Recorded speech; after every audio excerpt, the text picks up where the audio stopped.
Voilà, on a trois grands chapitres à vous présenter aujourd'hui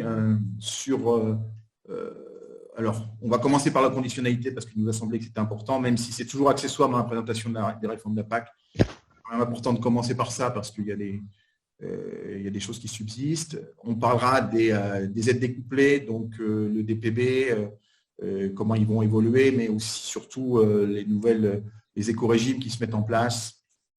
Et puis, on vous parlera des aides couplées végétales, puisque aujourd'hui, c'est l'objet de ce webinaire, puisqu'on en a un la semaine prochaine, un second, qui sera plus tourné vers les productions animales, les aides couplées animales.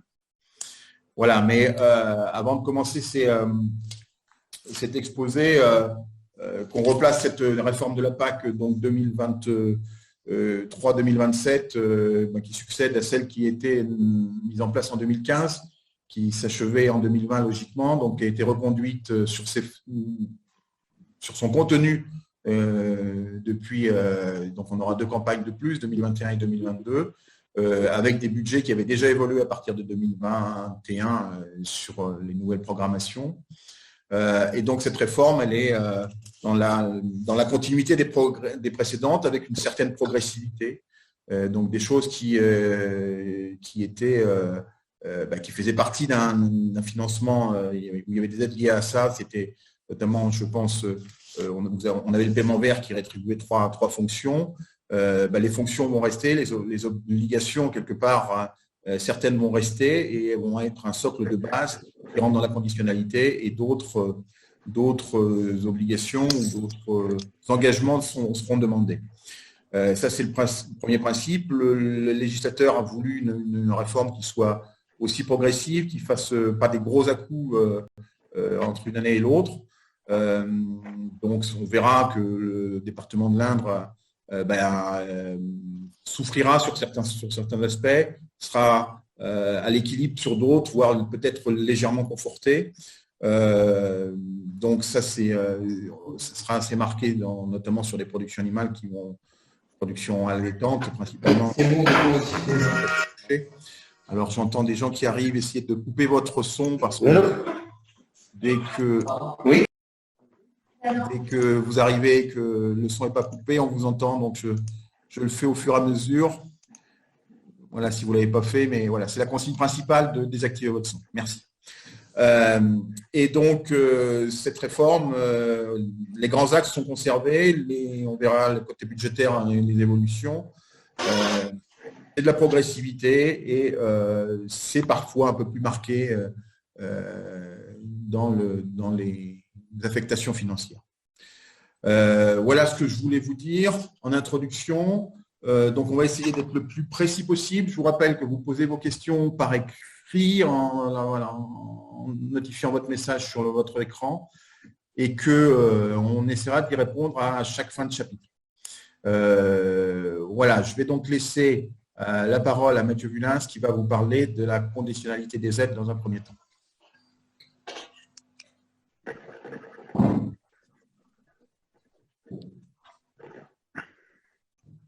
Donc, bonjour.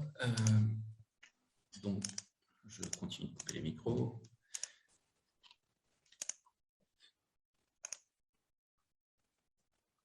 Donc, pour parler de la conditionnalité des aides, donc, comme Christophe l'a dit,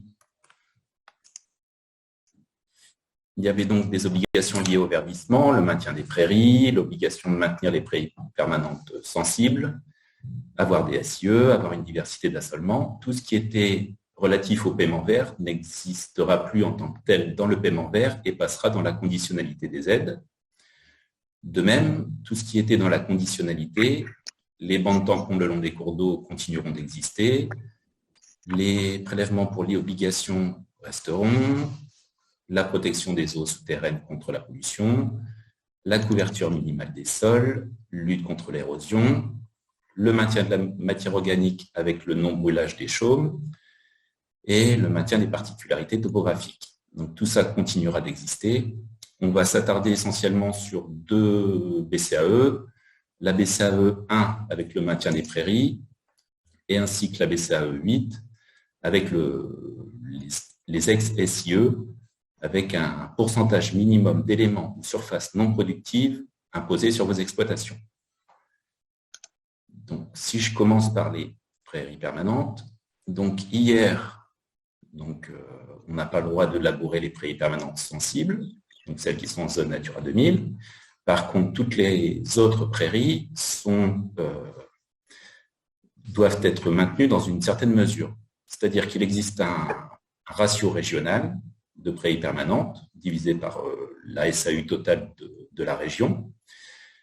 Et tant que ce ratio ne baisse pas de plus de 2%, au niveau régional, il n'y a aucune contrainte pour toutes les exploitations de la région centre à diminuer le nombre d'hectares de prairies permanentes.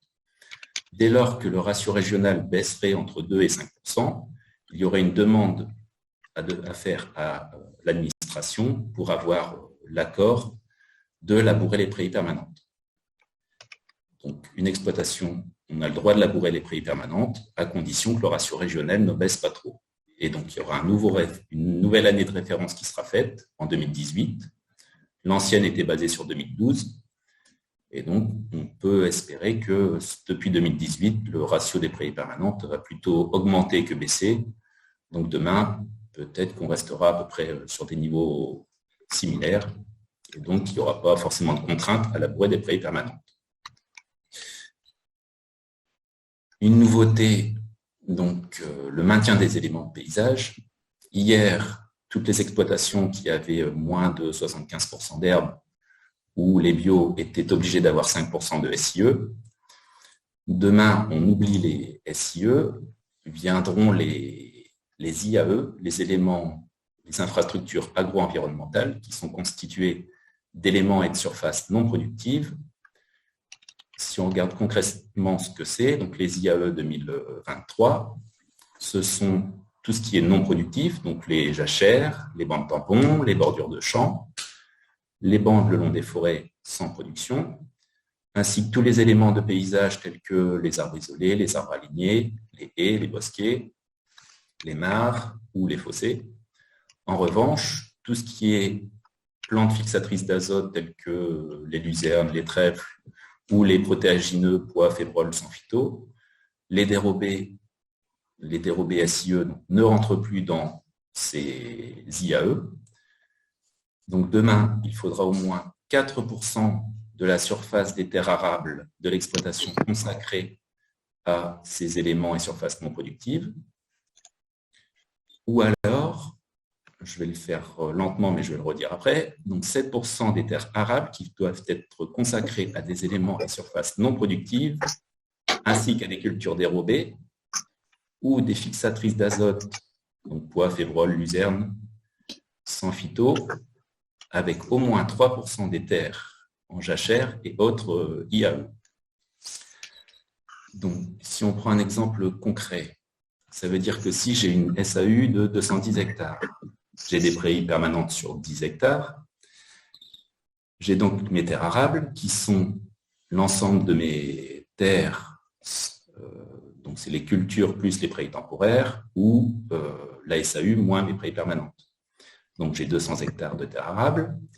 Soit je décide d'avoir 4% de mes surfaces en IAE, donc 4% de 200 hectares, 8 hectares, soit c'est 8 hectares de jachère, soit c'est 5 hectares 34 de jachère mellifère, étant donné qu'un hectare de jachère mellifère équivaut, comme aujourd'hui, à 1,5 hectare d'IAE ou de SIE, ou alors 8 km de haies sur mes terres arables, donc pas sur mes prairies permanentes.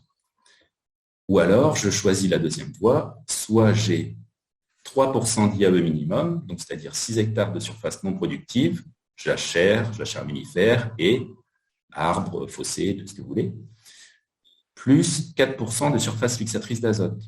Donc, il me faut au moins 8 hectares, et ces 8 hectares, si c'est des dérobés SIE avec un coefficient de 0,3, il me faut 26 hectares 67 minimum de surface emblavée en été, ou 11 hectares 43 de surface en légumineuse en culture fixatrice d'azote sans phyto.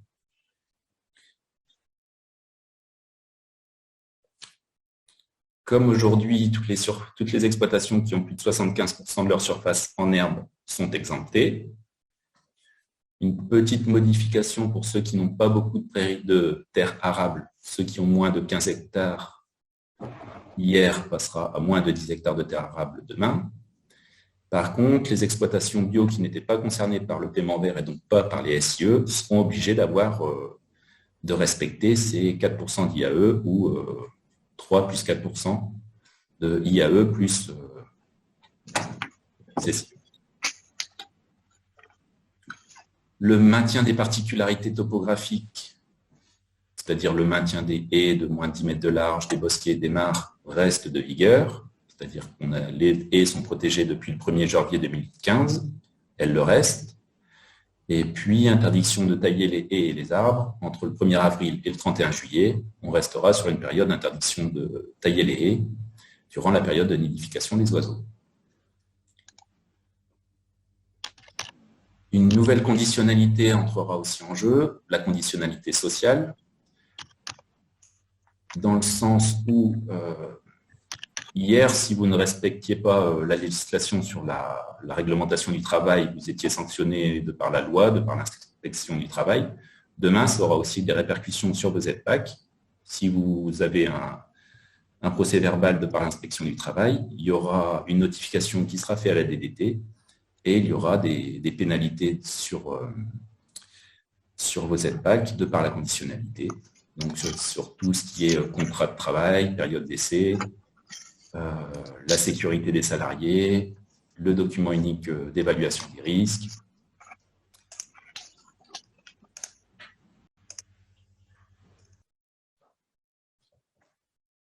Et puis, en 2025, il y aura un état des lieux qui sera réalisé afin de voir s'il y a des évolutions à mettre en place par rapport à cette nouvelle conditionnalité. Il y a peut-être des questions. Il y a encore une diapo, pardon, par rapport à la définition d'agriculteur véritable.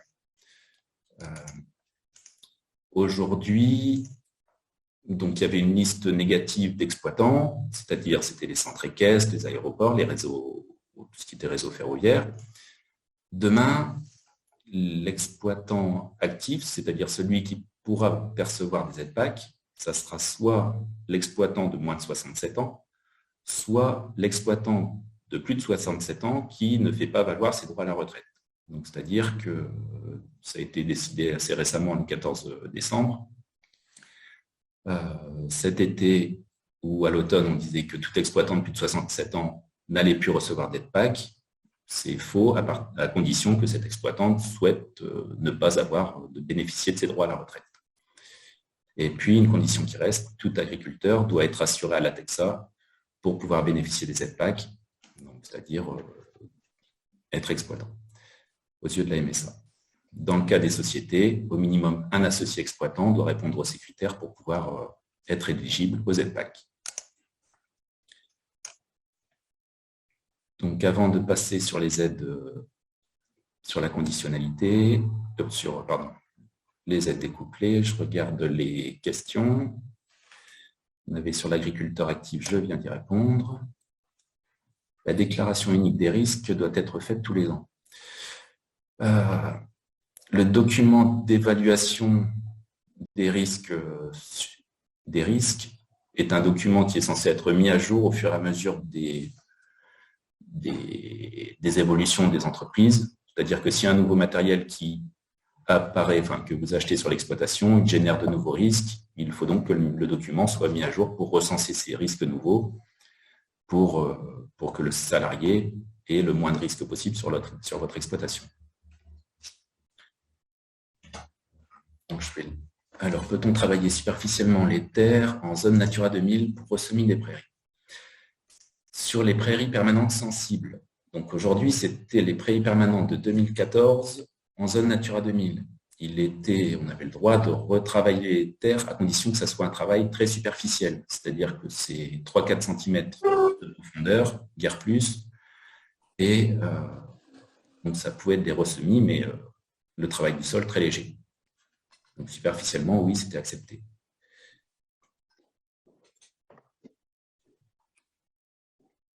Pour l'emploi de saisonniers, faut-il rédiger une déclaration unique des risques? Oui, à partir du moment où il y a un salarié présent sur l'exploitation, il y a un document d'évaluation des risques à rédiger, et c'est vrai pour les stagiaires, c'est vrai pour les salariés, c'est vrai pour tout type de main-d'œuvre qui intervient sur une exploitation.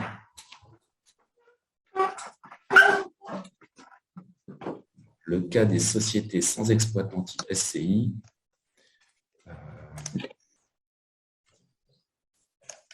là, à condition de bien être assuré à l'ATEXA, et après, il faut aller voir. Ouais, sur la question du statut, c'est qu'il faut que dans une société, il faut qu'il y ait un exploitant qui soit cotisant à ATEXA. Hein. Voilà, alors SCI, je ne sais pas, mais voilà, il y avait quelques montages sociétaires qui se mettaient en place en France et qui n'étaient pas cotisants à ATEXA. Et le législateur veut faire une différenciation d'attribution des aides en cotisant à ATEXA ou non cotisant à ATEXA. Concernant la conditionnalité des aides, ça dépend donc si vous êtes contrôlé ou pas par la DDT ou par l'inspection du travail. C'est-à-dire que autant le paiement vert, donc le maintien des prairies permanentes, les SIE, la diversité des cultures, vous étiez contrôlé tous les ans sur ces critères-là. Demain, ces critères-là rentrent dans la conditionnalité des aides, donc ça sera un pourcentage des exploitants de l'Indre qui seront contrôlés.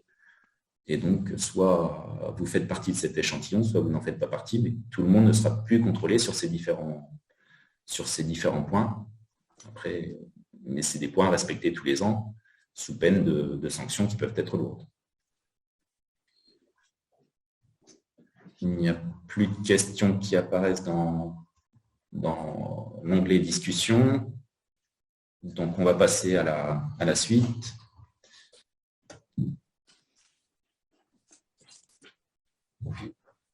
Voilà, je reprends la parole. Donc, et puis pour finaliser avec ce que vient d'être dit, c'est des éléments de conditionnalité, donc conditionnalité sociale qui se rajoutent. À l'inverse, sur les éleveurs, tout ce qui est identification. Alors, l'identification reste évidemment obligatoire, mais s'il y a un manquement, il sera plus sanctionné dans le cadre de la PAC, ce qui peut être le cas. On pouvait avoir des réductions, si on n'était pas conforme, des réductions d'aide de 1, 3, voire au-delà, 3% s'il y avait des choses récurrentes.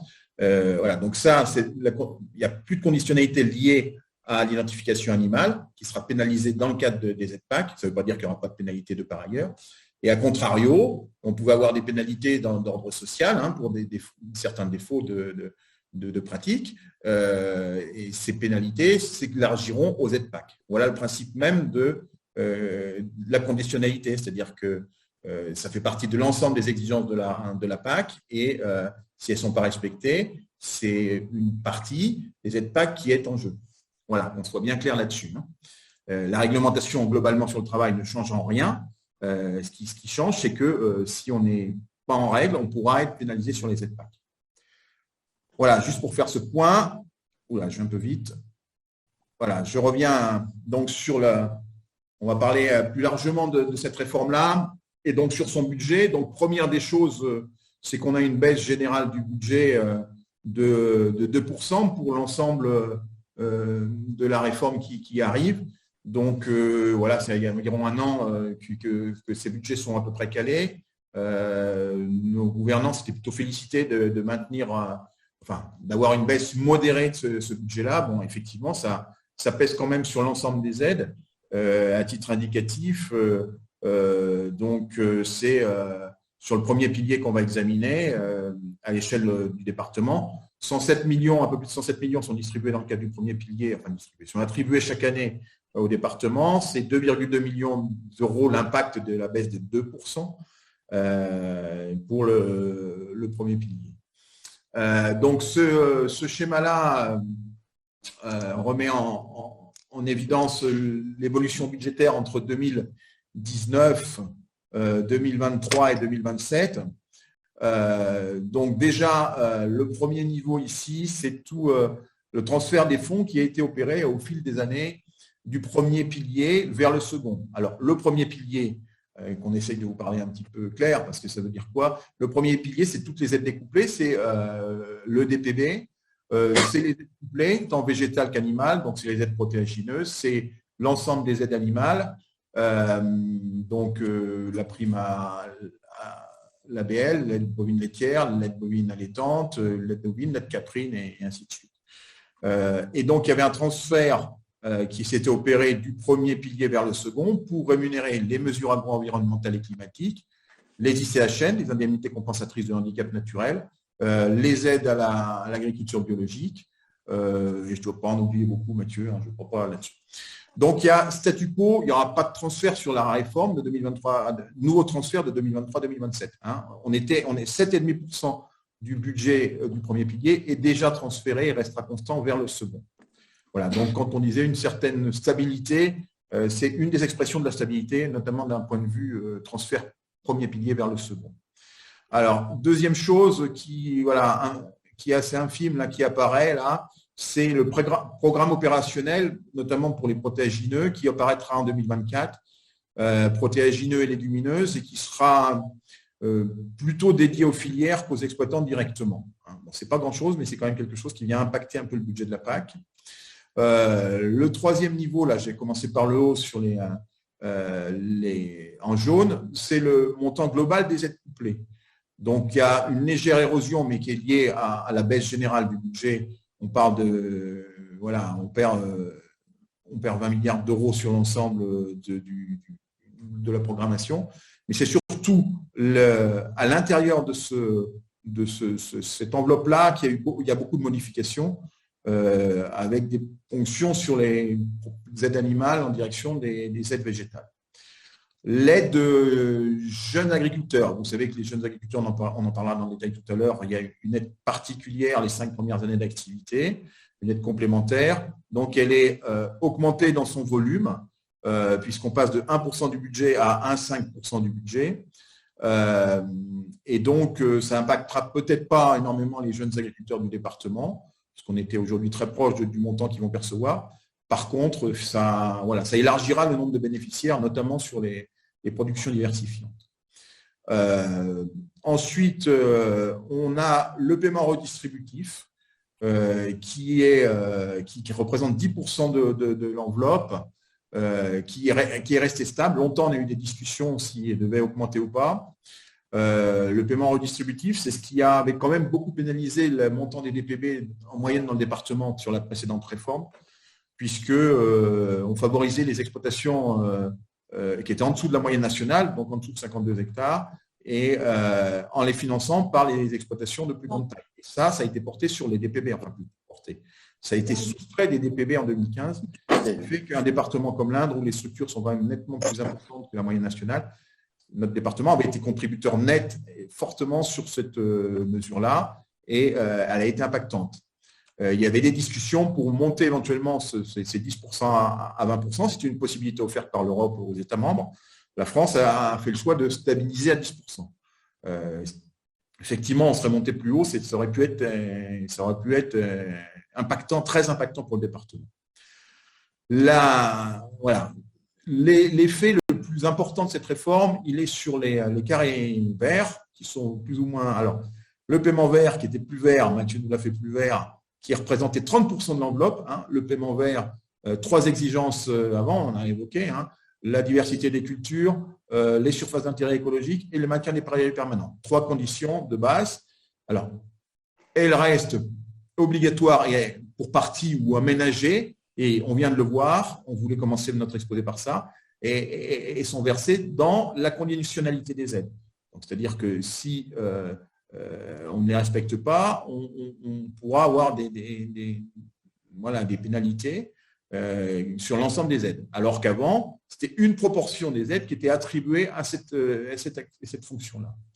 Donc ça disparaît en tant que paiement vert et introduit un système qui s'appelle les éco-régimes pour 25% de l'enveloppe du premier pilier. Hein, éco-régime, on va voir ce que c'est tout à l'heure. Donc 25% du budget du premier pilier sera consacré à ça au lieu des 30% du paiement vert antérieurement. Alors si j'insiste là-dessus, c'est que en fait la valeur des DPB, c'est toujours la résultante de ces pyramides là, enfin, cet entassement budgétaire. C'est-à-dire quand on a soustrait tout ce qu'il y a au-dessus, eh bien, il reste le DPB et on divise le montant des paiements de base par le nombre d'hectares qu'il y a au niveau de chacun des États membres. Donc, au final, 44% du budget du premier pilier jusqu'à aujourd'hui était consacré au DPB. DPB qui ont une valeur moyenne de 113, 114 euros en moyenne nationale. Et nous, départementalement, on est un petit peu en dessous de ça. Donc, 44%. Et la résultante, au début et à la fin de la réforme, on va passer à 48,5%, 48% de l'ensemble de l'enveloppe qui sera consacrée au DPB. Donc, ces 4%-là, 4,5%, vont contribuer à augmenter la valeur de chaque DPB. Au-delà du fait qu'il y aura une convergence de la valeur des DPB, il y a aussi une valeur de base qui va être augmentée par cet effet résultant on passe de 44% du budget à 48%. Et ça, c'est assez important. Ça fait une petite année qu'on travaille sur la réforme au niveau national, régional et en département. Et voilà, on n'avait pas, jusqu'à il y a quelques semaines, on n'avait pas apprécié cette différence-là. Et ce qui fait que quand même, globalement, même si c'est une baisse budgétaire, même si il y a quelques érosions dans certaines aides, il y aura une confortation dans l'ensemble, si bien dans l'ensemble des DPB départementaux, en partie pour cette raison-là. Parce que la proportion budgétaire qui sera réservée augmente de 4%. Voilà, donc ça, c'est plutôt favorable dans nos départements. Ça sera favorable pour tout le monde, mais nous, on aura un double effet sur les DPB, dont celui-là. Le premier effet, ça sera celui-là. Voilà, j'ai à peu près terminé le commentaire global sur le budget, mais c'est important de vous préciser ça parce que c'est des éléments de décor, entre guillemets, qui vous expliqueront les exemples concrets qu'on a pu prendre par la suite. J'avance donc. Alors, les aides découplées, donc on appelle aides découplées toutes celles qui ne sont pas liées directement à une production. Donc ça a été notamment introduit à partir de 2006, où on a eu des DPU. Et puis, en 2015, ces DPU sont transformés en DPB et ces DPB subsistent dans la prochaine réforme. C'est-à-dire qu'on ne va pas réattribuer de DPB aux exploitations, on ne va pas combler les trous en DPB s'il en manquait. Clairement, l'enveloppe de DPB d'une exploitation, entre 2022, dernière année de la réforme actuelle, et la prochaine réforme 2023, le nombre de DPB resteront constants. Alors, qui peut bénéficier d'un DPB? Un agriculteur actif. Donc, on l'a expliqué, je le redis, un agriculteur actif, c'est un exploitant agricole qui n'a pas fait valoir ses droits à la retraite. Voilà, simplement. Donc, ça veut dire qu'aujourd'hui, des retraités agricoles qui bénéficiaient encore des aides PAC dans le cadre de la parcelle de subsistance, parce qu'ils avaient le droit de garder quelques hectares, ils ne pourront plus à l'avenir bénéficier de ces aides-là. Alors, globalement, c'est quand même pas bénin parce que c'est 11% des exploitants déclarant la PAC qui ont plus de 67 ans. Alors, 11%, ça fait un chiffre important, mais quand on ramène au nombre d'hectares, c'est évidemment bien loin de tout ça.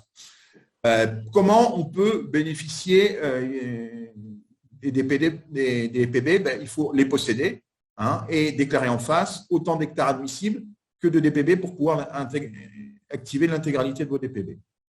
Alors, il y a de nouveau, c'est ce qu'on vit aujourd'hui depuis déjà un moment.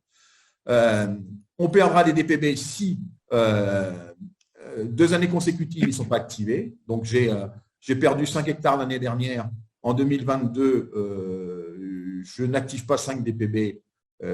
Voilà, ils restent tels que. Si en 2023, je ne les active pas, ils seront perdus. 2 années consécutives sans activation, ils remontent à la réserve. Et on pourra, voilà, c'est un paiement à l'hectare admissible, de surface admissible.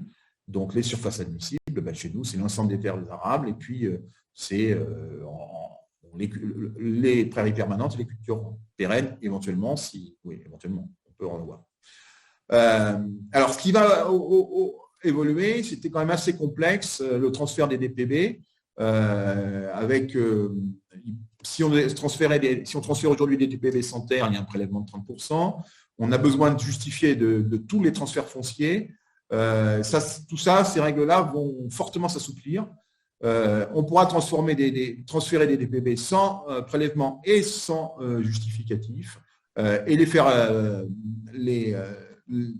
les porter sur des hectares que l'on a et ils seront d'emblée affectés à votre portefeuille de DPB et payés sur vos hectares.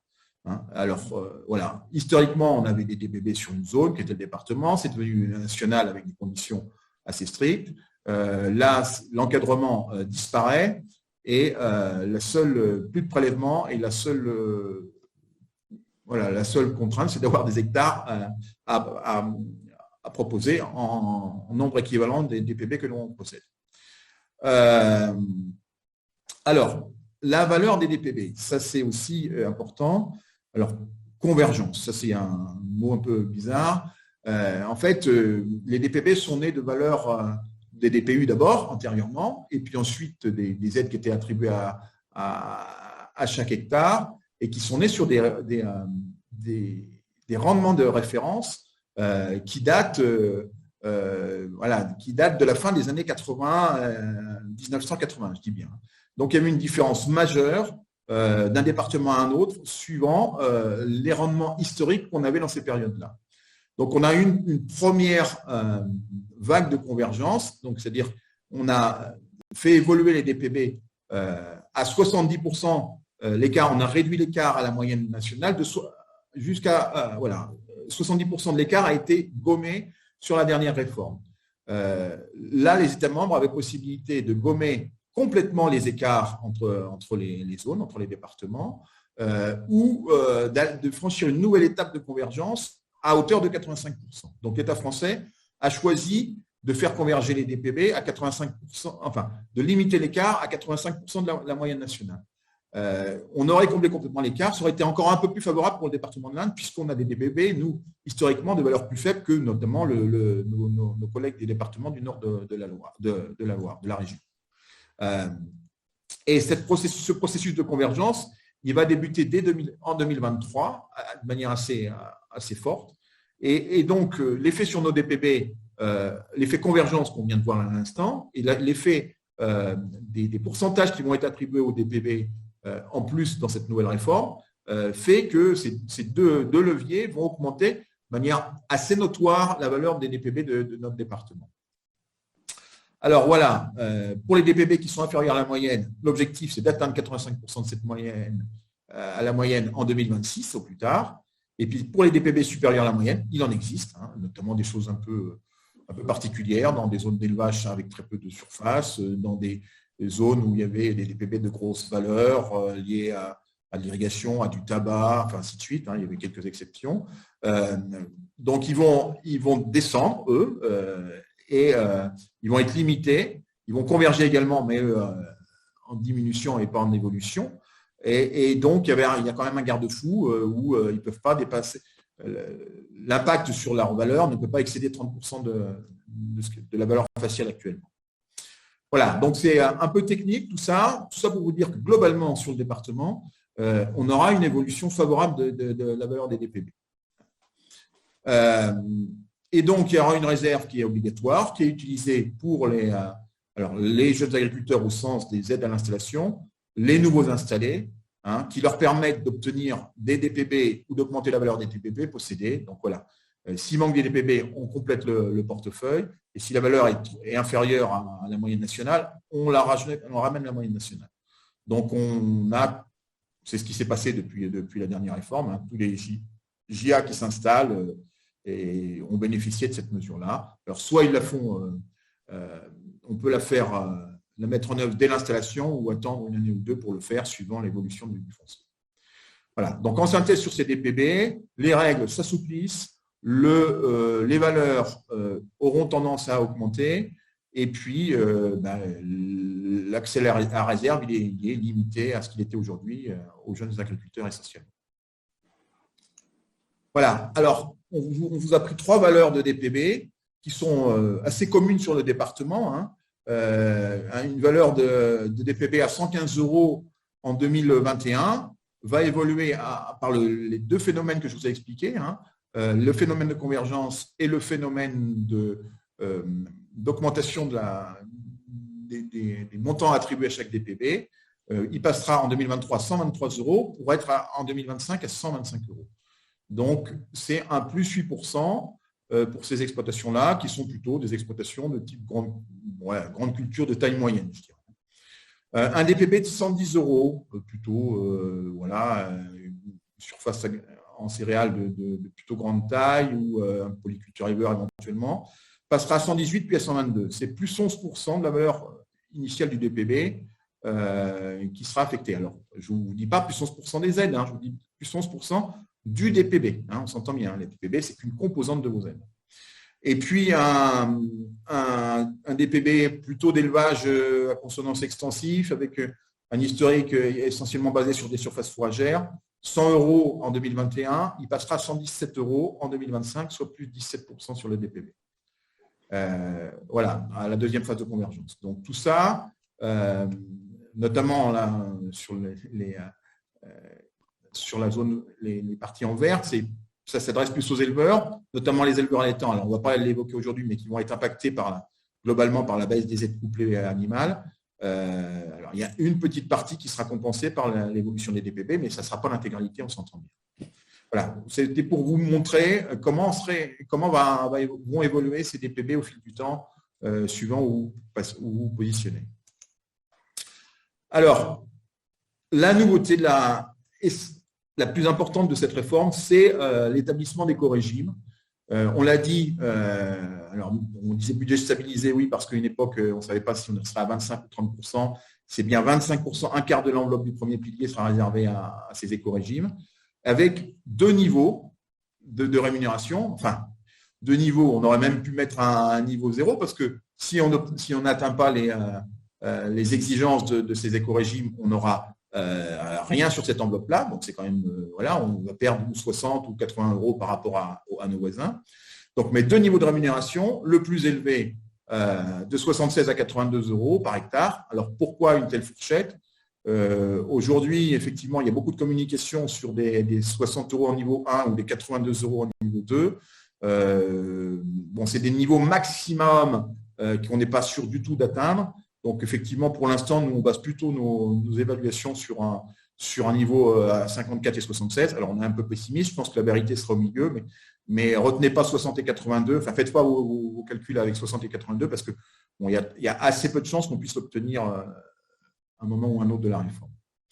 Alors, ce qui est aussi important pour nous, c'est que ces éco-régimes, c'est 25% du budget du premier pilier, alors que le paiement vert, c'était une proportion, enfin, c'était 30% de l'enveloppe qui était réservée à ça, mais c'était une proportion de vos DPB personnels. Donc, si notre DPB est de valeur faible, on avait de fait un paiement vert qui était plus limité que quelqu'un qui avait un DPB de 30 € de plus que nous. Là, en l'occurrence, ces éco-régimes sont de valeur équivalente que l'on soit à Brest ou à Aix-en-Provence ou à Châteauroux ou à Auch. Donc, on aura une valeur hexagonale constante. Donc, pour nous, c'est plutôt un peu favorable parce que quand on prend 25% d'une enveloppe budgétaire et qu'on la répartit de manière équilibrée sur tous les hectares, c'est mieux que si on prend une proportion de vos DPB quand on a des DPB plutôt faibles. Donc, là aussi, c'est un petit plus pour le département qui fait que c'est un autre élément de convergence sur 25% du budget. Voilà pour les montants. Et puis, on va essayer de regarder comment vont être attribués ces éco-régimes. Alors, 3 voies d'accès à ces éco-régimes avec 2 niveaux de paiement. Le premier niveau, on a vu les 2 niveaux de paiement à 54 € d'un premier niveau ou 76 € pour le niveau maximal. Donc, 3 voies d'accès. La plus importante, à mon sens, c'est celle que vous avez à gauche sur votre écran. C'est les pratiques agricoles, mais ce n'est pas la seule, puisqu'on peut accéder par de la certification ou par un volume d'infrastructures agro-environnementales, comme vous a décrit Mathieu tout à l'heure. On va détailler les pratiques agricoles. Donc, on observera, en fait, on fait un scoring. Vous entendez ça sans doute parler de droite ou de gauche dans différentes situations. On va établir un score sur chaque exploitation dans les pratiques agricoles pour voir si vous êtes au premier niveau ou au second niveau. Et donc, c'est des points qu'on attribue sur les exploitations. 4 points pour le niveau 1, 5 points pour le niveau 2. Et on observera, donc chaque bloc est observé de manière différenciée. Sur les surfaces en terre arable, donc surface en terre arable, Mathieu vous l'a dit tout à l'heure, c'est toutes vos surfaces cultivées, y compris les prairies temporaires. On observera votre scoring sur cette partie-là. Hein. Si vous avez 5 points, vous aurez le maximum d'aide et on risque de plutôt être à un niveau équivalent à ce qu'on avait aujourd'hui. Si on n'a que 4 points, il va nous en manquer un petit peu. On verra des exemples tout à l'heure. Donc, on observe sur ce bloc surface terre arable ce qui se passe. Si vous possédez de surcroît des prairies permanentes, hein, donc on dit prairies permanentes ou PRL au sens de votre déclaration PAC, on a en PRL des prairies en rotation longue, mais qui sont assimilées au sens de la PAC à des surfaces en prairies permanentes. Donc, quand on cumule tout ça, si vous les laissez en l'état d'une année sur l'autre, si vous en enlevez, si vous en labourez moins de 10%, enfin vous en remettez en culture moins de 10%, vous aurez le niveau 2 d'office, et donc à 76 € par hectare. Si vous en labourez une proportion plus importante, donc vous enlevez 20% de vos surfaces en prairie une année donnée, et vous serez au niveau 1, enfin 19%, voilà. Vous toucherez 54 € par hectare. Et si vous en enlevez 30%, vous n'aurez rien. Vous serez au niveau 0 sur ce bloc-là. Et on observe si une exploitation possède, comme on en voit pas mal dans le département, un bloc, des surfaces en terre arable sur un bloc et des surfaces en prairie permanente sur un deuxième bloc, on regarde votre scoring sur les deux niveaux. Donc, on a dit tout à l'heure, j'étais bien sur le terre arabe, j'étais à 5 points, mais si je ne suis qu'au niveau 1 sur les prairies permanentes, l'ensemble de mon exploitation ne bénéficiera que d'une aide forfaitaire hectare que de 54 €, donc celui du niveau 1 sur tous les hectares, qu'ils soient en prairie permanente ou qu'ils soient en terre arabe. Voilà, ça c'est quand même un point où il faut faire attention. Et puis également, si vous possédez des cultures permanentes, donc de la vigne, de l'arboriculture, il faut avoir la quasi-totalité de ces interrants avec un couvert végétal. Dans ce cas-là, vous serez au maximum d'aide, 76 voire 82 extrême maximum. Et si vous avez au moins 3/4 des interrants en couvert végétal, vous serez à 54% au deuxième niveau.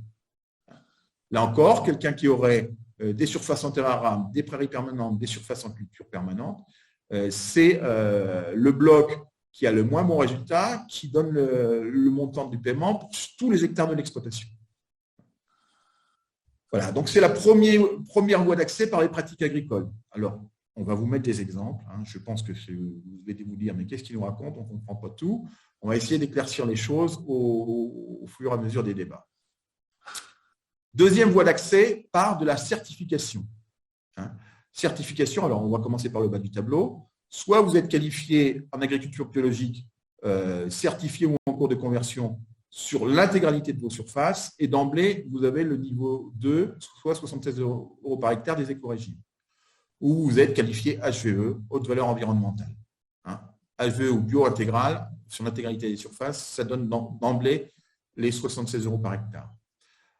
Vous pouvez accéder au niveau 1 par la certification si vous avez une certification environnementale de niveau 2+. Alors, c'est des bases de HVE en obtenant au moins la note de 10 sur un des 4 critères du HVE, ou alors utiliser un OAD, un outil d'aide à la décision, et livrer et avoir le certificat de livraison de tous ces emballages de phyto. Donc voilà. Mais je pense que globalement, on aura, nous, dans le département, sans doute la très très grande majorité qui iront par les pratiques agricoles, mais il y a d'autres voies, la certification, et puis vous avez la troisième voie, les infrastructures agro-environnementales. À la condition, alors on va commencer par le niveau 2, hein, d'avoir plus de 10% d'infrastructures agro-environnementales, donc des jachères, des haies, des bordures de cours d'eau, de fossés, des arbres, ainsi de suite, sur l'ensemble de votre exploitation. Je dis bien sur l'ensemble de l'exploitation. Hein, là, on ne garde pas que les terres arables. Donc, 10% d'infrastructures agro-environnementales sur toute la SAU, mais il faut quand même en avoir au moins 4% sur les terres arables. Hein. Alors que jusque-là, effectivement, un polyculteur éleveur avec sur sa surface, avec ses prairies permanentes bordées de haies, ça rentrait jamais pour le paiement vert, dans la SIE, ça rentrait jamais. Là, c'est intégré dans la globalité, mais il faut quand même en avoir également au moins 4% sur des terres arables ou autour de terres arables. Et là, on sera au niveau 2. Et le niveau 1, il est entre 7 et 10% de ce ratio-là, avec toujours la condition d'avoir 4% sur les terres arables. Bon, voilà. Donc, on ira chercher des IAE sur de niveau 2, hein, évidemment. Je ne vois pas l'intérêt d'aller chercher des IAE sur de niveau 1, parce qu'on ira plutôt chercher du côté pratique agricole. Et idem pour la certification. Hein, on ira chercher du niveau 2 pour certification ou IAE, mais pas du niveau 1. Donc, après, on va aller rechercher clairement dans les pratiques agricoles comment ça se passe. Alors, il y a un petit plus qui équivaut à un petit % du budget des éco-régimes. Hein. Ce petit plus, c'est sur les haies. Hein. Donc, il y a un bonus haies à 7 € par hectare si vous avez en équivalent haies 6% de votre SAU. Je vous rappelle que 1000 mètres de haies égale 1 hectare d'infrastructure agro-environnementale. Donc ça, mais sur les terres arables, 6% sur les terres arables et avoir une certification sur les haies, donc dont les contours restent à définir, d'une part les contours et les coûts. Hein, et la question aussi du calendrier de la certification, est-ce qu'il faudra l'avoir annuellement ou ça sera pluriannuel? Et il ne faudrait pas que la certification coûte, soit à un niveau de charge trop important par rapport à l'aide complémentaire qu'on peut percevoir. Donc ça, c'est un plus. Il faudra regarder dans les situations si on peut aller le chercher et dans quelles conditions. Mais le vrai enjeu, il est là, aller capter cet éco-régime au travers des pratiques agricoles. Alors, avant de venir à des exemples, on va regarder ce qu'il en est clairement. Alors, cette petite diapo, qu'est-ce qui est dans les infrastructures agro-environnementales, on l'a revu tout à l'heure, hein, on était bien d'accord que c'était les jachères, les bancs de tampons, là c'est l'entrée agro par les IAE, les bordures de champs, les arbres, les haies bien sûr, les bosquets. Voilà, c'était juste une diapo de rappel. On revient sur les pratiques agricoles. Et voilà, qu'est-ce qu'il en est sur le département? Donc voilà, on a pu travailler sur les assolements 2021 avec la DDT, et ça, je les en remercie là, à nouveau aujourd'hui sur la collaboration pour avoir permis de regarder de manière bien évidemment anonyme ce qui se passait sur l'ensemble de l'assolement des exploitations de l'Indre. Donc, on a observé 444 000 hectares et comment se positionner les exploitations sur ces éco-régimes. Donc, on voit que le niveau 2, donc, dans la fourchette 76-82 € par hectare, plus de 86% de la surface du département est éligible d'emblée au niveau 2 sur la base de l'assolement 2021.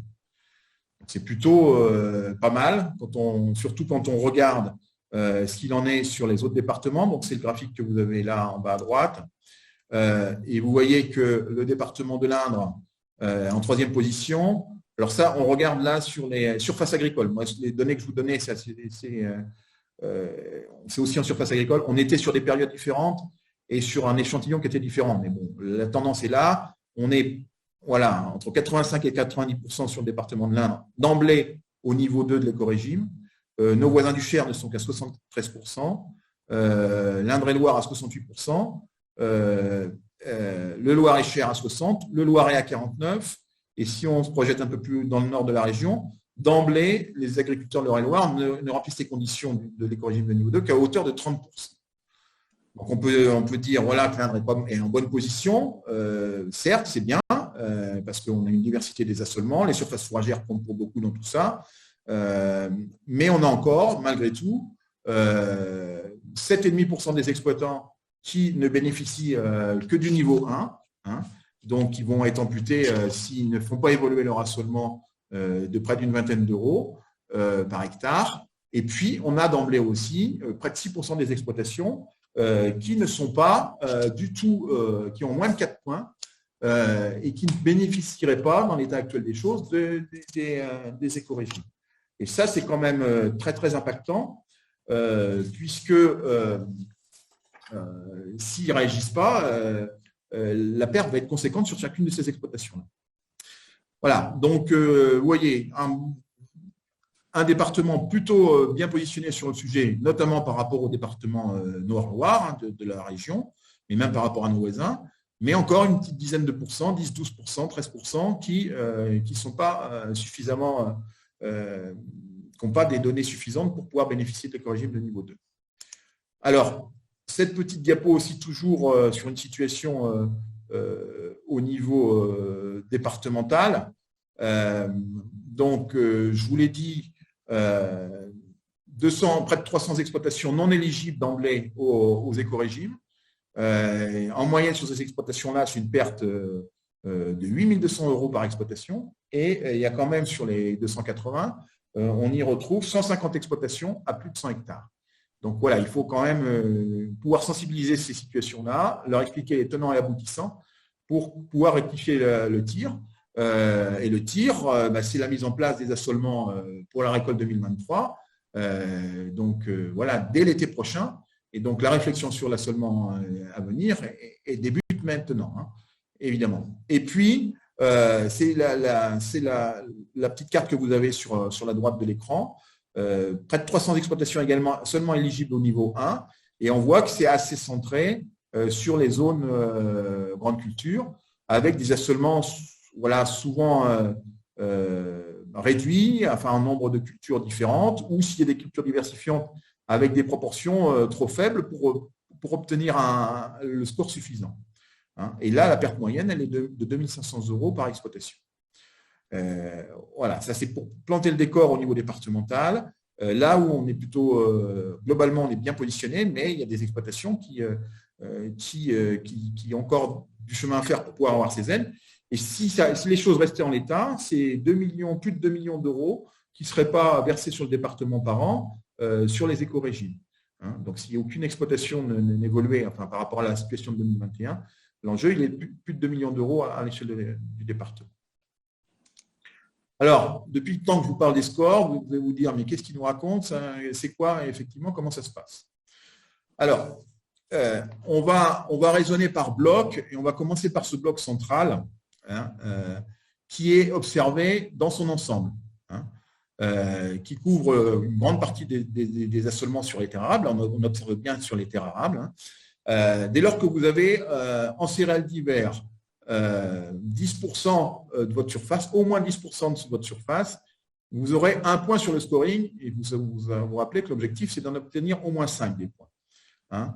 Alors, c'est des céréales d'hiver ou céréales de printemps. Voilà, on peut avoir des avoines, des blés d'hiver de printemps, des orges d'hiver ou de printemps. Voilà, seigle et maïs qui peut être également qui est considéré comme une céréale, puisqu'on est une de fait. Donc, plus de 10% de surface en céréales d'hiver, 1 point. Plus de 10% de céréales de printemps, 1 point.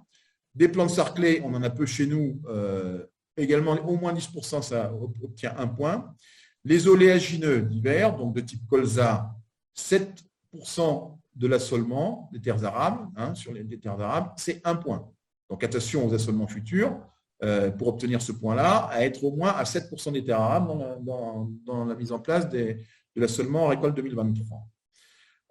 Des oléagineux de printemps, on regarde plutôt tournesol, au moins 5 points, au moins 5%, pour obtenir 1 point dans ce bloc-là. Hein. Et on ne peut pas avoir plus de 4 points dans l'ensemble de ce bloc. Et si toutefois l'ensemble de nos terres arables n'est pas, voilà, si l'ensemble de tout ça, c'est 10% de votre terre arabe, ce sera 1 point, mais là, on est assez peu concerné. Donc, un maximum de 4 points, mais je ne pense pas non plus qu'on aurait une situation qui dépasserait 4 points sur ce bloc-là. Premier bloc. Hein. Alors, deuxième bloc, des fixatrices d'azote. Hein. Dès lors que vous avez de pois, de luzerne, de trèfle, de lentilles, de pois chiches, au moins 5 hectares, 5% de votre terre arable, mais si vous dépassez les 5 hectares, vous aurez 2 points. Si toutefois ces cultures-là dépassent 10% de vos terres arables, c'est 3 points qui vous seront attribués. Donc, vous voyez, dès lors qu'on on a des surfaces dans les fixatrices d'azote et puis un assolement céréalier à peu près cohérent, on doit assez vite être aux 5 points. Alors, on aura, je descends un peu sur la partie grise, là, les autres cultures, notamment ici chez nous des millet, des sarrasins, voilà, quelques cultures diversifiantes. C'est de 1 à 5 points selon le pourcentage. Là, ce n'est pas encore fixé, on attend encore les règles là-dessus, mais on peut assez facilement, sans doute, obtenir un point sur dès lors qu'on a une culture dans celle listée ici. Et puis, on va se retrouver avec des exploitations qui ont des prairies temporaires ou des jachères, hein, et que ces surfaces-là représentent de 5 à 30% des terres arables, d'emblée 2 points. Et si je suis entre 30 et 50, je peux avoir 3 points. Donc, un polyculteur éleveur avec une proportion de prairies temporaires, et avec ou sans jachère du reste, il peut assez facilement il peut avoir 3 points ici, et puis un complément de points sur son assolement céréalier ou les fixatrices d'azote. Alors, également, sur les prairies permanentes, hein, mais alors je vous rappelle tout à l'heure, les prairies permanentes, dès lors qu'on a une proportion importante de prairies permanentes et qu'elles ne bougent pas, on aura d'emblée assez vite des surfaces, les points équivalents. Mais si dans une exploitation de polyculture et élevage, on a 15% de prairies permanentes, on obtiendra 1 point sur ce niveau-là. Voilà, donc ça vous paraît sans doute encore un petit peu abstrait. Donc on va avancer sur un exemple, une exploitation de 210 hectares, dont 200 hectares de terres arables et donc 10 hectares de prairies permanentes. Donc, un assolement de blé, orge, colza, tournesol avec du pois et on a un peu de jachère sur des parcelles excentrées ou biscornues. Donc, vous voyez les proportions et on va les regarder. Voilà ce que ça donne sur la diapositive suivante où l'ensemble des céréales d'hiver représente bien sûr très largement au-dessus de 10%. On obtient 1 point pour les céréales d'hiver. Le colza, qui est un oléagineux d'hiver, on est à 20%, on obtient le point sur les oléagineux d'hiver, le point sur les oléagineux de printemps à 15% supérieur à 5%. Donc ici, on est déjà à 3 points. Notre poids d'hiver qui représente que 4,5%, donc inférieur à 5%, mais qui a plus de 5 hectares, qui a 9 hectares. Et là, on reprend 2 points là-dessus. La jachère en elle-même, ici, étant inférieure à 5%, on n'a rien de rémunération pas de points équivalents pour la jachère. Et les prairies permanentes, on est à 10 hectares, donc on est en dessous du seuil pour obtenir 1 point. Mais dans tous les cas, on est à 5 points et donc on va obtenir l'éco-régime de niveau 2, donc 76 € sur l'intégralité des hectares présents sur l'exploitation. Voilà pour cet exemple-là. On en a un second qui est plus polyculteur-éleveur, avec 200 hectares toujours, 100 hectares de terres arables et donc 100 hectares classés en prairie permanente qui représentent au moins 50% de la SAU. Donc on se retrouve ici, on obtient les 2 points. Il a 40 hectares de prairie temporaire. Donc, ici, on se retrouve là à 3 points. On regarde les surfaces en prairie, en céréales d'hiver, on obtient 1 point puisqu'on est à 40% aux terres arables. Ouais, 40% de terres arables, donc 1 point. Le colza, 10 hectares, mais on est au-dessus de 7%, ça fait 1 point. Et le maïs destiné aux animaux, donc dans les autres cultures. Et là, on reprend 1 point là, donc on a 8 points, très très au-dessus. C'est à la maison? Des 5 points demandés. Alors, essayez de couper vos écrans, vos écrans aussi si vous voulez, mais surtout vos micros. Hein. Donc, on a 8 points, alors que le seuil pour obtenir le niveau 2, c'est 5 points, donc on est très au-dessus du niveau. Voilà, avec 2 exemples détaillés, ce que donnent les éco-régimes sur des exploitations semblables aux nôtres. On va avoir celle du département. Donc, je vois chacun sans doute faire son petit calcul sur son assolement. Voilà, il y aura effectivement des situations qui ne seront pas tout à fait au niveau 2, mais il y a sans doute des choses à faire pour l'obtenir. Alors après, c'est de l'économie et de l'agronomie. Hein. Est-ce que le jeu en vaut la chandelle de faire évoluer son assolement pour aller chercher les corégimes de niveau 2? Voilà, ça c'est vous qui le verrez, accompagné de vos conseils si c'est nécessaire. Alors, un autre point sur le paiement redistributif, voilà, je vous l'ai dit tout à l'heure, il est limité à 10% du premier pilier, comme c'était le cas sur la réforme précédente. Et c'est plutôt mieux pour le département, sinon on aurait été encore contributeur. Le principe, c'est que c'est une aide complémentaire sur les 52 premiers hectares, mais toutes les exploitations de plus grande taille financent ce système-là, ont financé dès 2015 ce système-là. L'aide baisse légèrement d'1 € par hectare, passera de 49 à 48. Et là encore, on a une transparence pour les GAEC, mais comme dans tous ces types d'aides. Voilà. Et puis, on arrive on va arriver au paiement en JA, mais on va peut-être prendre la série des questions. Alors, dans les discussions, qu'est-ce qu'on avait comme… Il y a le maïs qui est considéré comme une plante sacrée dans l'interrogation.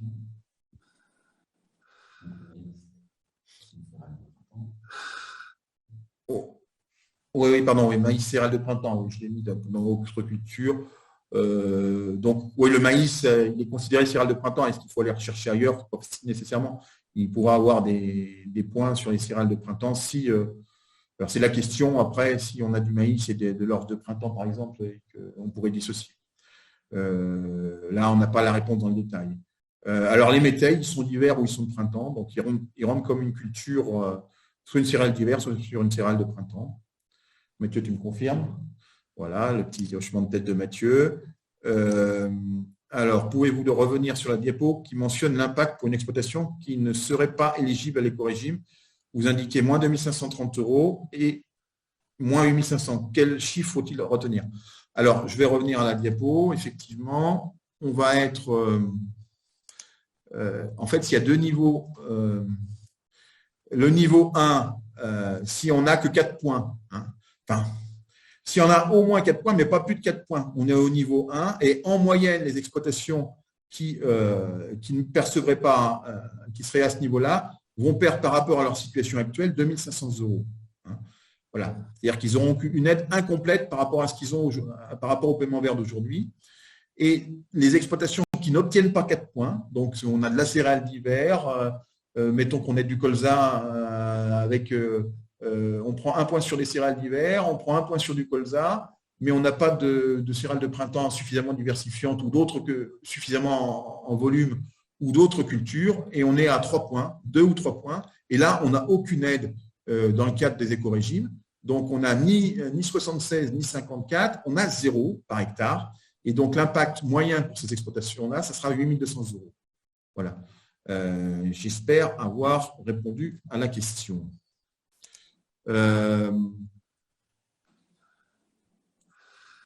Alors, ensuite, qu'est-ce qu'on avait comme question? Alors, Mathieu a répondu directement. Donc, on va donc arriver sur le paiement chez l'agriculteur.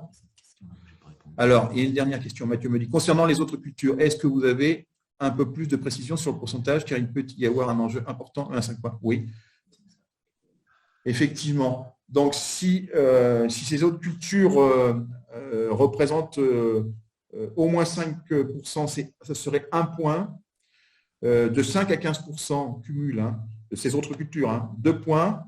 Et on serait à 3 points entre 15 et 25% l'ensemble de ces cultures diversifiantes. Et ça reste encore quelque chose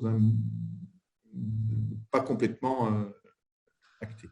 Donc, au moins 5%, 1 point, 5 à 15%, 2 points, 15 à 25%, 3 points. Voilà, c'est Julien Auger qui pose la question, donc j'espère que Julien m'aura compris. Alors, si je ne vois plus d'autres questions apparaître sur le sujet des éco-régimes, sur les scoring, merci, parfait. Voilà. Alors, on fera d'autres manifestations et communications sur le sujet, hein, évidemment. Si pour l'instant, il n'y a pas d'autres questions, je vais repasser la parole à Mathieu qui va vous parler des paiements jeunes agriculteurs. C'est un petit peu son sujet.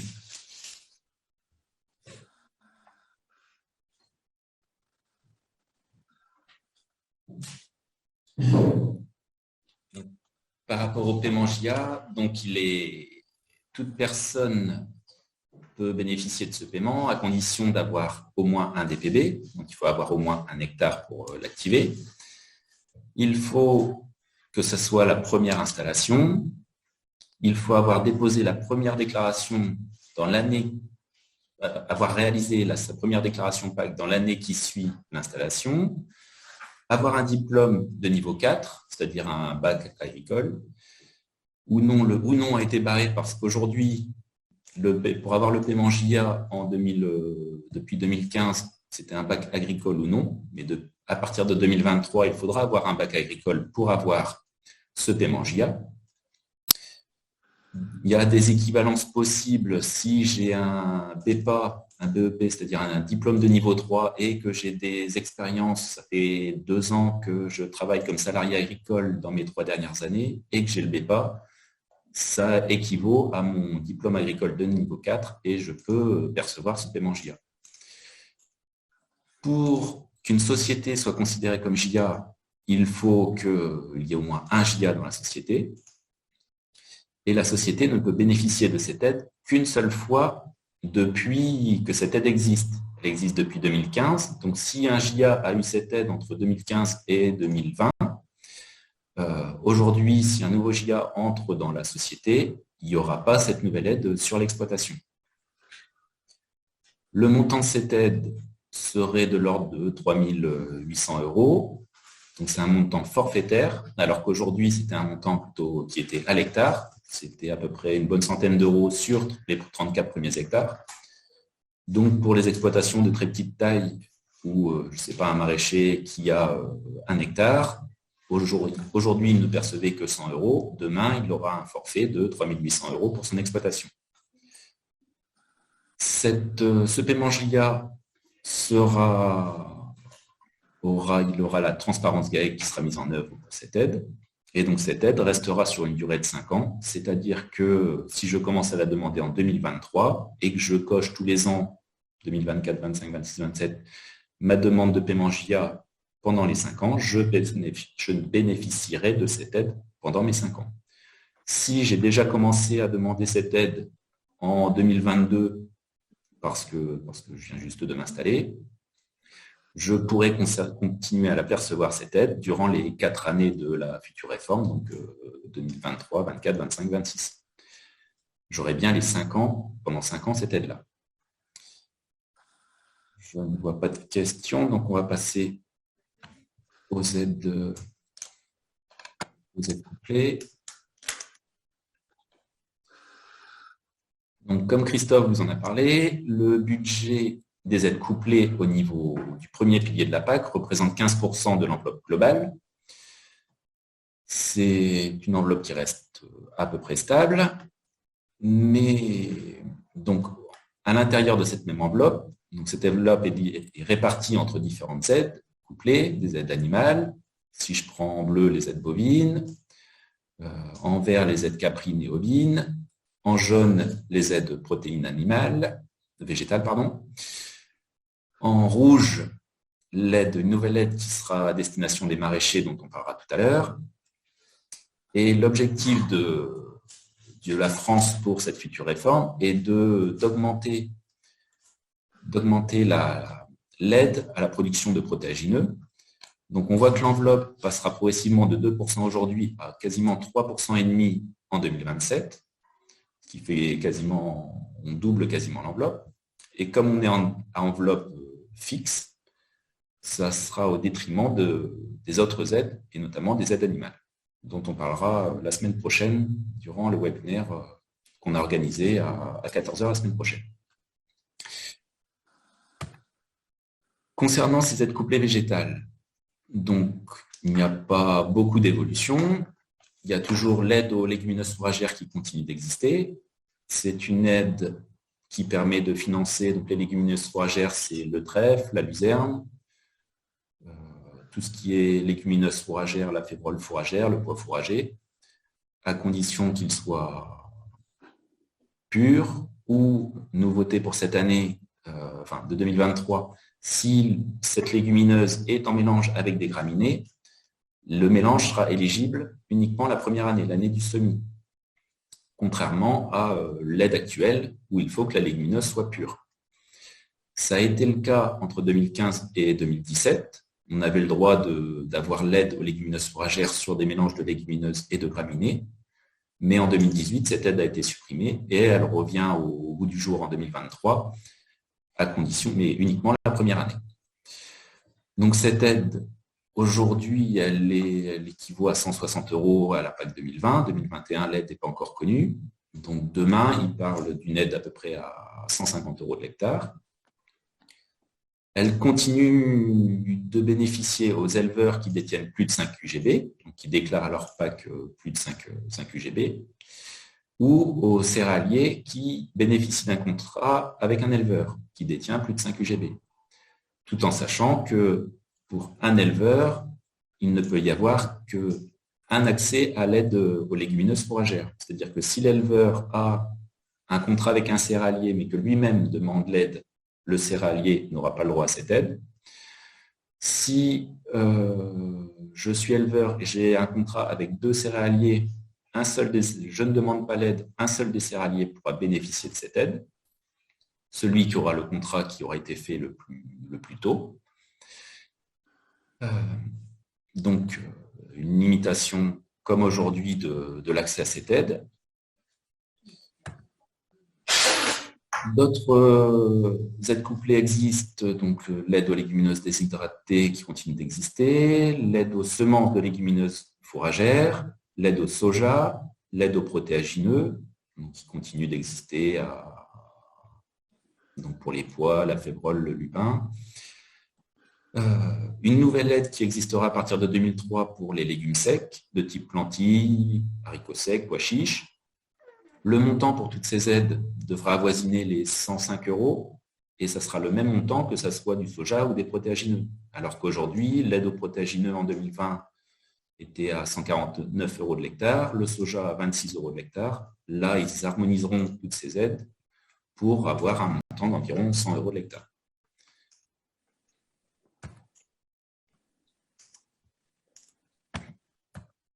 Enfin, concernant l'aide au maraîchage, donc c'est une nouvelle aide qui existera à partir de 2023, parce qu'aujourd'hui, un maraîcher perçoit des DPV, perçoit son aide verte, mais sur des petites surfaces, ça ne représente pas énormément de montants. Donc là, pour que ces exploitants-là bénéficient d'aides un peu plus importantes, il y a une nouvelle aide qui est créée pour les exploitants qui ont au minimum un demi-hectare de maraîchage et qui ont au maximum 3 hectares de SAU. C'est-à-dire que si j'ai 2 hectares de maraîchage, mais que j'ai 2 hectares de jachère à côté, donc j'ai 4 hectares de SAU, je ne suis pas éligible à cette aide. Il me faut au maximum 3 hectares de SAU, de surface globale sur mon exploitation. Toutes les cultures sont éligibles, qu'elles soient sous serre ou de plein champ.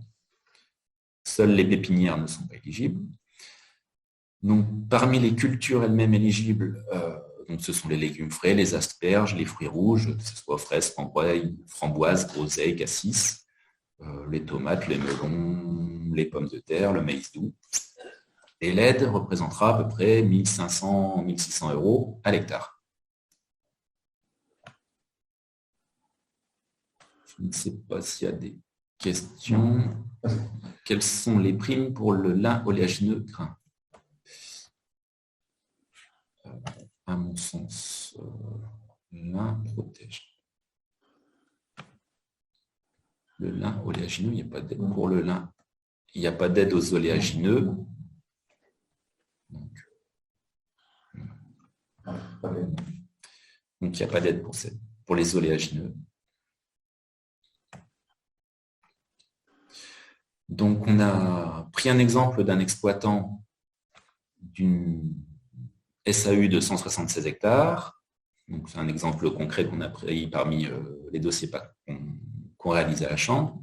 L'aide au blé dur existe toujours, mais n'est toujours pas accessible en région centre. Ça reste les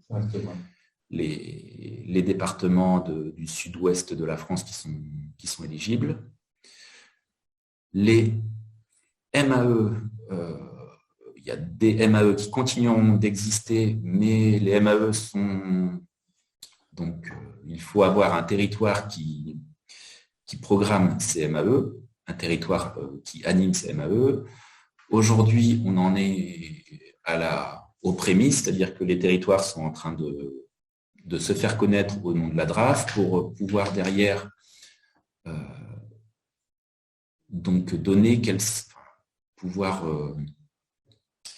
donc les territoires se déterminent et demain ils auront ces territoires vont déterminer les MAE qui seront potentiellement éligibles sur leur territoire. Donc tout ça c'est en cours de constitution et on va dire c'est plutôt dans le deuxième trimestre qu'il y aura des choses claires sur les MAE qui pourront commencer à sortir. Là pour l'instant c'est très vague et on ne peut pas encore en parler de manière très précise. Donc, si je reprends sur donc mon exploitant à 176 hectares, qui n'a pas de prairie permanente, donc ces terres arables représentent 176 hectares. Il a à peu près 57 hectares de blé, 20 hectares d'orge. Donc, on prend le chapitre céréales d'hiver, ça nous fait 44%. Qui représente plus de 10%, soit 1 point. Il a des pois, donc les pois, ce sont des cultures fixatrices d'azote. Ça représente entre 5 et 10%, mais inférieur à 10%, et plus de 5%, et plus de 5 hectares, donc j'ai 2 points. Céréales de printemps, avec mes orges de printemps, donc 30% de mon assolement, j'ai 1 point. Le tournesol, un oléagineux de printemps, qui représente plus de 5%, j'ai 1 point. Et les jachères qui sont anecdotiques, j'ai 0 point. Donc, cela représente 5 points. Je suis donc à un écorégime de niveau 2. Donc, j'aurai aux alentours de 76 € l'hectare.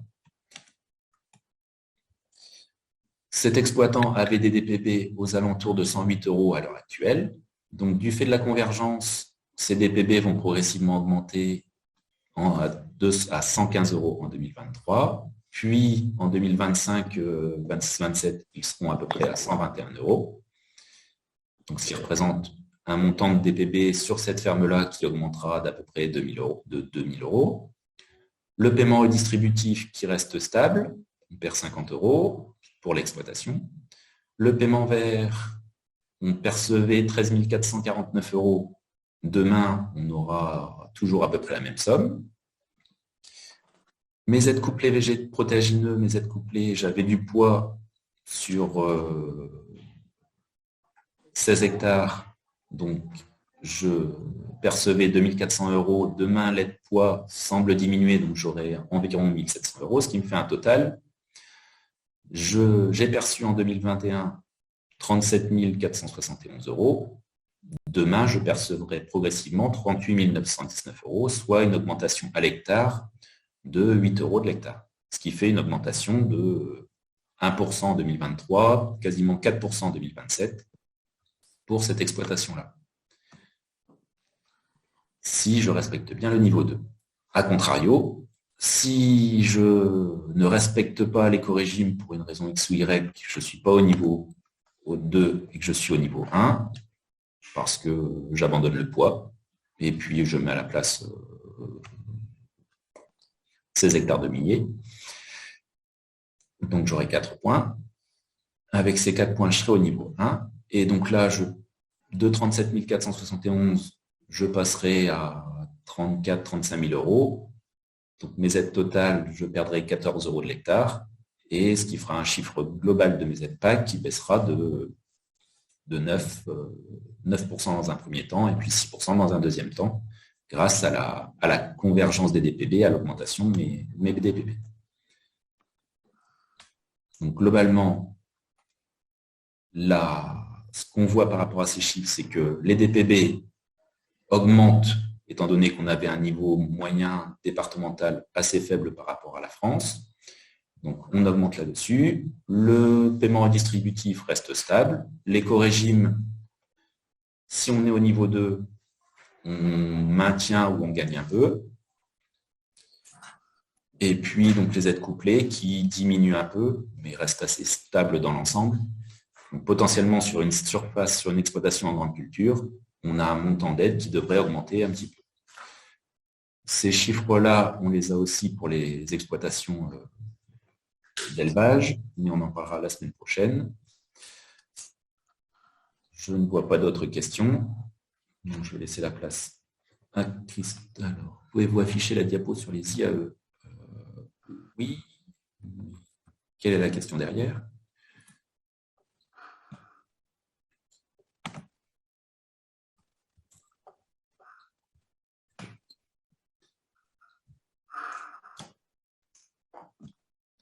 Donc les IAE, donc ça sert pour la BCAE 8, donc qui m'y oblige à avoir les excès CIE, et puis qui permet pour l'éco-régime, si on veut passer par la voie des IAE, d'avoir les plus de 10%.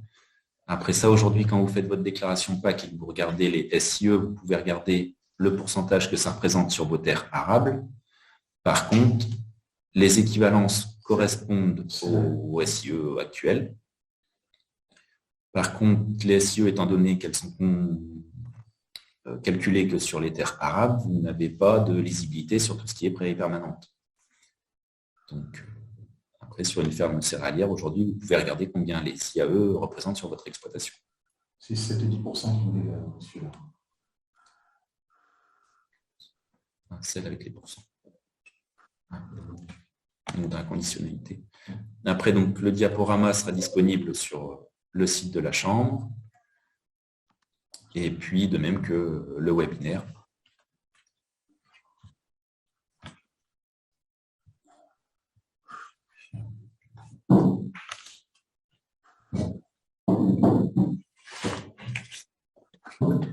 Alors, je reprends la parole pour faire le lien avec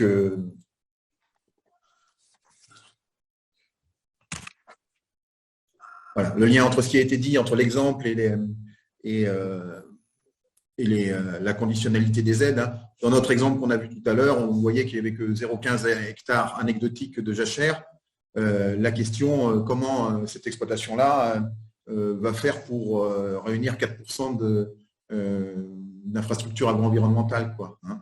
Alors, on n'a pas mesuré les linéaires de M, on se doute qu'il n'y en a pas, on ne fera pas les 4%. Donc, si il faut avoir recours à de la jachère ou à d'autres IAE pour répondre aux 4% de la BSAE 8, ben, il risque d'y avoir des conséquences sur le compte de résultat. Donc, autant effectivement, de manière assez simpliste, on est au l'éco-régime de niveau 2 avec des légers plus. Voilà, il faudra quand même faire tout le tour des exigences de la conditionnalité pour bien mesurer l'impact final sur cette exploitation-là. Voilà, donc pour conclure, ce que l'on voulait vous dire, c'est que, alors, sauf s'il y a d'autres questions, n'hésitez pas, si vous en avez encore à poser, n'hésitez pas à les donner. Les pratiques et les IFT ne comptent pas. Alors, les pratiques, voilà, il n'y a pas de lien entre IFT et pratiques pour les éco-régimes, hein. Les IFT, on y regardera dans des engagements de type MAEC, sur des certifications de type HVE. Voilà. Les ZNT seront classés comment? Les ZNT, dès lors que c'est bordure de champ, donc au moins 5 mètres, c'est une IAE, hein. Si ça fait moins de 5 mètres, effectivement, on ne peut pas les retenir en qualité de bordure et donc elles ne pourraient pas être classées IAE. Voilà. Ou les déclarer en jachère à ce moment-là. Pour l'instant, c'est effectivement possible, à moins de 5 mètres, de faire une déclaration jachère sur ces zones de non-traitement. Bordure de champ, c'est 5 mètres et jachère, c'est possible. Voilà, donc ce qu'on voulait vous dire, c'est qu'effectivement, on refait un webinaire la semaine prochaine, donc le 11 janvier à 14 heures, qui sera plutôt destiné aux éleveurs, hein, avec l'ensemble des aides couplées animales et les ICHN, plus éventuellement un petit tour sur ICHN, le second pilier, mais ICHN, dont ICHN, qu'on va faire dans les semaines qui viennent, des formations également. Alors, on va partager l'écran.